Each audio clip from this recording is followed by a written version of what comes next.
Hi, this is Scott with Android Guys. I'm here with Luke. Hey, everybody. Luke, Yes. let's talk about dash cams again. Okay. We did this a few months ago. Yep. We had a company send us a couple of dash cams. And Yeah. we spent some time playing around with them and kind of, we did a couple pieces of content, but one of them was kind of like an awareness piece. Yeah. To let people know about the brand and what some of the different models are. Yep. So let's do that again. Okay. We were sent 3 models of dash cams. Yes. From the kind folks at Thinkware. Yes. We received kind of like an entry-level, mid-range, and a high-end version of the dash cam experience. Yep. So let's just kind of let the listeners or followers learn a little bit about them. Okay. So the Thinkware line, we have the F790, which is going to be your entry level. Yeah. And then your mid-range that we received is the Q800 Pro. Mm-hmm. And then on the high end, or the flagship kind of dash cam, is the U1000. Yeah. I'm not sure how the naming convention works, what the series are. These are not the only models. If you look at their website. Yeah, they have, I want to say, like 7 or 8 different models, it looked like. Yeah. If you go to the website, you can do like a dash cam comparison, kind of look at different models.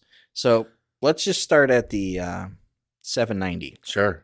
And this is going to be kind of your entry level first driver. Yeah. Maybe your teen or somebody who just says, I just want a dash cam. Right. I'm just interested in having something that protects me, or I can kind of go to the tape if I need to.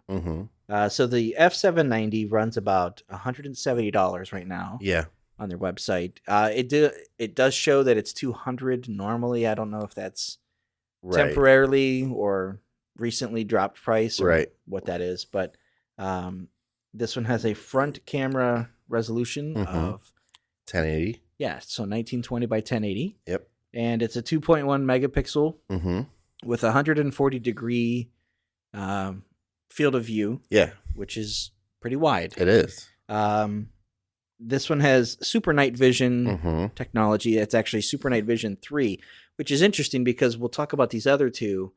The technology, I'm not overly familiar with the difference between them, but this is the only model that has the vision 3. Right. And what this does is it makes it so that when you're driving at night, the image that's being recorded is much clearer than what you might see like if you walked around with your phone out. Sure. And captured that. Sure. So it does. It reduces the noise that you don't, normally get when you try to kind of compensate for low light. Right, which is, important for if you're using the dash cam for any sort of, if you had a traffic incident or something like that, and insurance needs to verify, maybe what happened or something like that. That night vision 3 makes it so you can really see what happened. Yeah. And similarly, the HDR technology set a kick on, or you can use that if you're in a situation where, really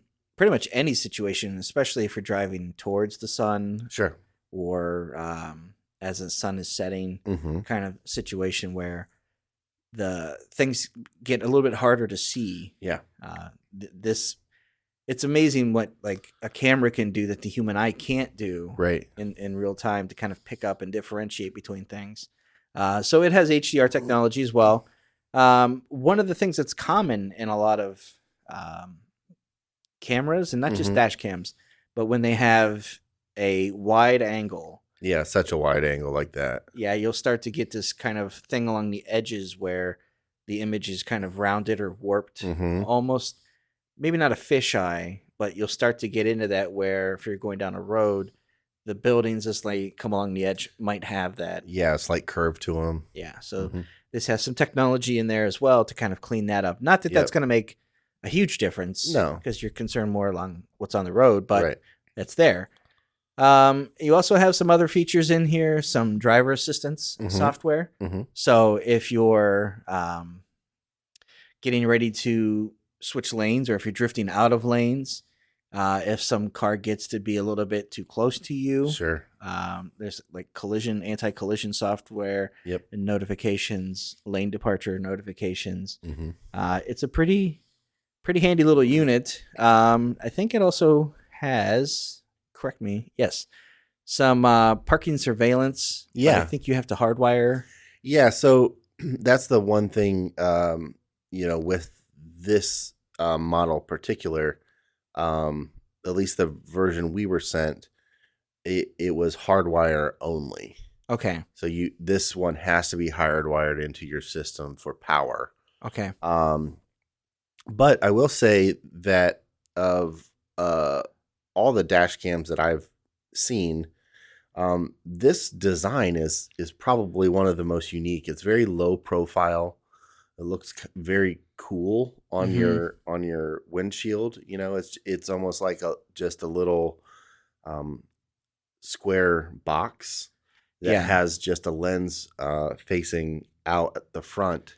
Yeah, it's kind of like if a suitcase was laying down on a bed. Right. It's kind of like that way, pointing out. Yeah, and most of the other ones I've seen it's some sort of window attachment with a little holder that the dash cam comes out on, and it looks kind of like a point and click camera or something like that, right. With a lens on the front and the touchscreen on the back.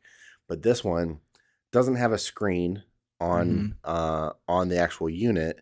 It does have the ability to sync up with an app, so you can view your footage and the things it records. But it's a very low profile, very it unimpedes any kind of view. And they obviously, all dash cam companies try and make them as low profile as possible, but this one really kind of, it almost seems like those pieces you can put on your windshield for like going through toll booths if you do that a lot. It kind of reminds me, as I look at the other ones too, of the radar detectors. Of the like the 90s, 2000s. Yeah. Where it's there, and that was something that for me, I didn't know if I would wrestle with the idea of not having that screen. Sure. It's weird to think, like with other ones, you kind of look at it and see that.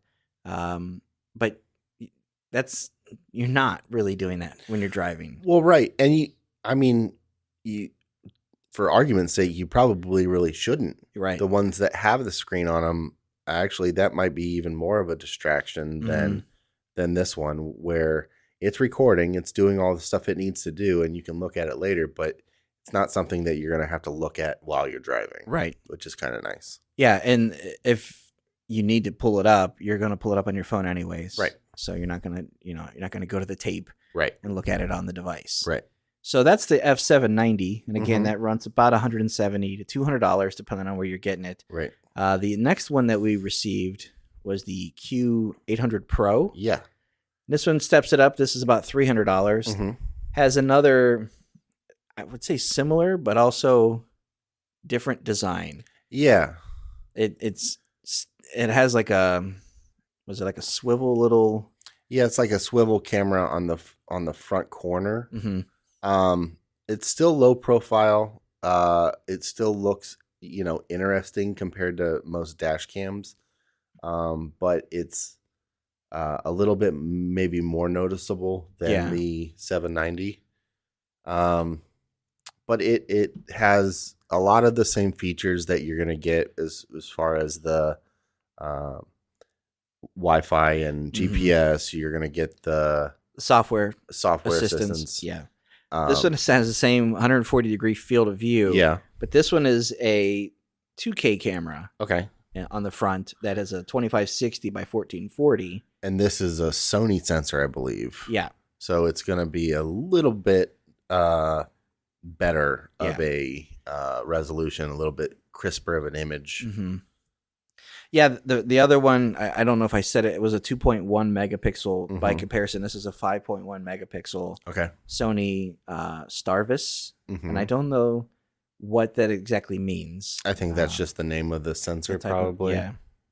So this is going to be about $300. Is going to kind of step you up into a little bit higher resolution. Maybe if you're concerned with, if you're maybe a DoorDash, or an Uber, or some kind of person who's constantly working out of the vehicle, Amazon driver, those types of things, you'll kind of want that extra clarity, to just kind of cover you.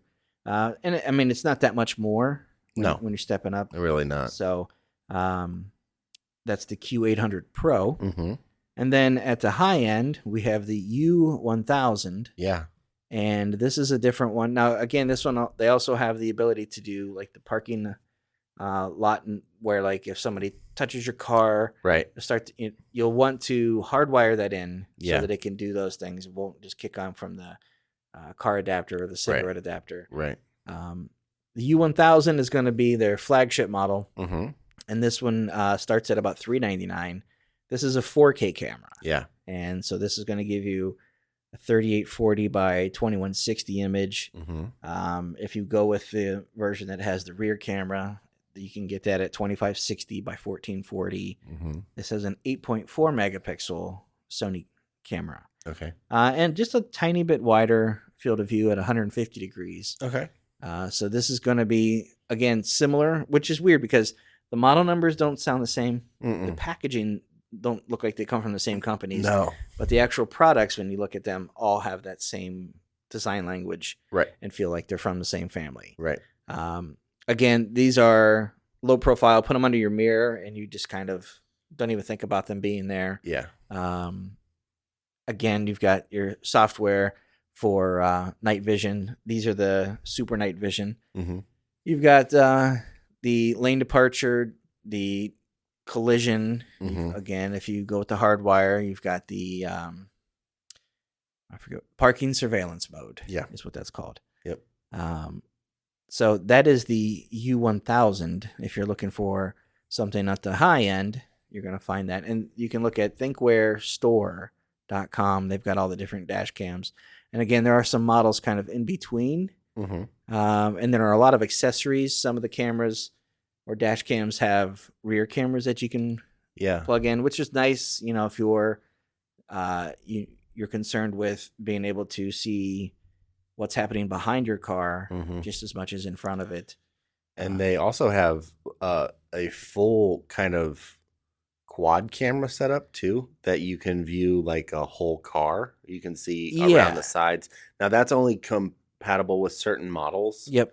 From them, but they have a lot of stuff. Thinkware has a lot of different options for kind of whatever you think you need to, make sure you're covered for anything that might happen in or around your vehicle. Yeah. So what you're referring to is the multiplexer. Yeah.